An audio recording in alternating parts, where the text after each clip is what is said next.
All right, so we've been talking the last few days. It seems like in the news, every day I see another truck or something that's fallen through the ice, and it's like, come on, stop it. And then we just had the Maple Lake Fishing Derby canceled, and so I thought we need to talk to somebody that knows about fishing and lakes and ice and safety.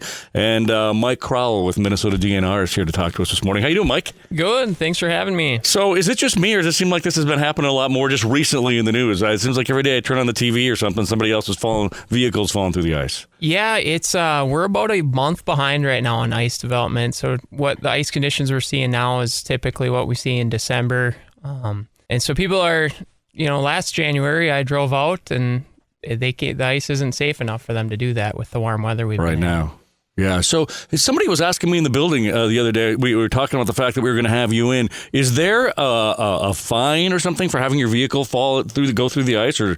That's through the sheriff's department. Gotcha. You do have to have your vehicle removed. Sure, that makes sense. And they'll set up, a date that you have to have it moved by or something like that. So it varies depending on county and how they. Got it. Yeah, somebody's saying, I think you have to pay a fine, which would make, or at the very least, the cost of having it removed or something like that. Yeah, and you do have to have it removed. You can't leave a vehicle or a fish house, and so. Do you get it removed like immediately, or do you guys kind of wait until the snow melts and the ice is gone so you can kind of work out there and get like a boat or pull it out, or is it easier? It depends on what the ice conditions. If there's a wrecker that can come and get it, then we need it, as quick as possible because it's, it'll be polluting the lake. Right. So. You got all the fluids and stuff in the vehicle. Yeah. So what are some good guidelines for people? I mean, it just seems like maybe it's a good time for a little refresher on ice safety.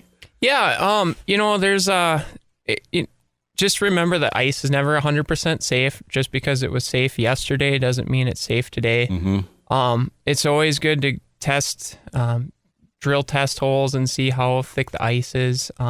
This year, the ice went on so sporadically that you had a thin layer of ice and then we got some snow. So some spots you'll find 16 inches and other spots it'll be 18. So just because it's safe to drive in one area doesn't mean it's safe to drive in another. So always be testing yourself just because you see someone else out there.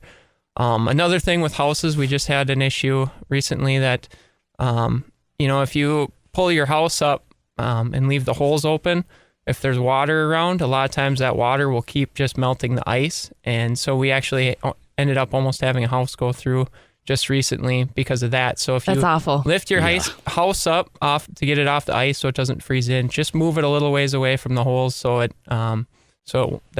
that water has a chance to refreeze. You're starting in a fresh spot. Yeah. Yeah, that just is like one of my worst nightmares. Anything, anything, vehicle going through the ice, that's one of those things I don't want to guess wrong. Yes. Right. Exactly. That would be bad. I know on the DNR website, too, there's a ton of great guidelines and information about ice safety, and we'll put a link to that online, too, at minnesotasnewcountry.com. But all right. Thanks for coming in this morning, Mike. Thanks for Everybody having me. Be careful out on the ice. Yeah, thank you very much.